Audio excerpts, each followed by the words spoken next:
எப்பொழுதெல்லாம் குரு எந்த ராசியை பார்க்கிறாரோ அந்த ராசிக்காரர்களுக்கு தன்னம்பிக்கை வரக்கூடிய அமைப்பு. தண்டச்சோறுன்னு திட்டின அப்பா அம்மாலாம் இன்னைக்கு பரவாயில்ல, என் பிள்ளையும் நல்லா தான் இருக்குதுன்ற மாதிரியான ஒரு இமேஜ் இப்போது கும்பராசிக்காரர்களுக்கு அப்படியே படிப்படியாக வந்து கொண்டிருக்கிறது என்பதுதான் உண்மை. 50 வயதுக்கு மேற்பட்ட கும்பராசிக்காரர்கள் எல்லாருக்குமே இப்போது செலவுகள் இருந்தாலும் கூட அதற்கேற்ற வருமானங்கள் கண்டிப்பாக இருக்கும். வீடு வாகனம் சார்ந்த விஷயங்கள்ல இதுவரைக்கும் பலிக்காத விஷயங்கள்லாம் இனிமேல் பலிக்கக்கூடிய தன்மைகள் கும்பராசிக்காரர்கள் எல்லோருக்குமே உண்டு. எதை பற்றியும் பெருசாக கவலைப்பட வேண்டாம். தூரத்தே தெரிகிறது பார் ஒளி என்கின்ற அமைப்பில் குகைக்குள் நடந்து கொண்டிருக்கிறவருக்கு தூரத்தில் ஒளி தெரிஞ்ச மாதிரி எதை செய்வது என்ன செய்வது என்பது போன்ற அமைப்புகள் இப்போது கண்டிப்பாக உண்டு. ஆகவே கவலைப்பட வேண்டாம். வேலை நல்லாயிருக்கும், தொழில் நல்லாயிருக்கும். வேலை கிடைக்காதவங்களுக்கு இப்போ வேலை கிடைக்க போகுது. ஏற்கனவே வேலை கிடைச்சி டெம்பரவரியாக இருக்கிறவங்களுக்கு பர்மனெண்ட் ஜாப்லாம் கிடைக்க போகுது.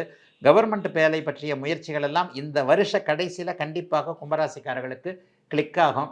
இதுவரைக்கும் கும்பராசி நான் கஷ்டப்பட்டுக்கிட்டு தாங்க இருக்கிறேன், அப்படி ஒன்றும் நல்லா இல்லையேன்னு சொல்கிறவங்களுக்கு கூட இந்த மாதம் 15ஆம் தேதிக்கு பிறகு படிப்படியாக முன்னேற்றங்கள் இருக்கும்.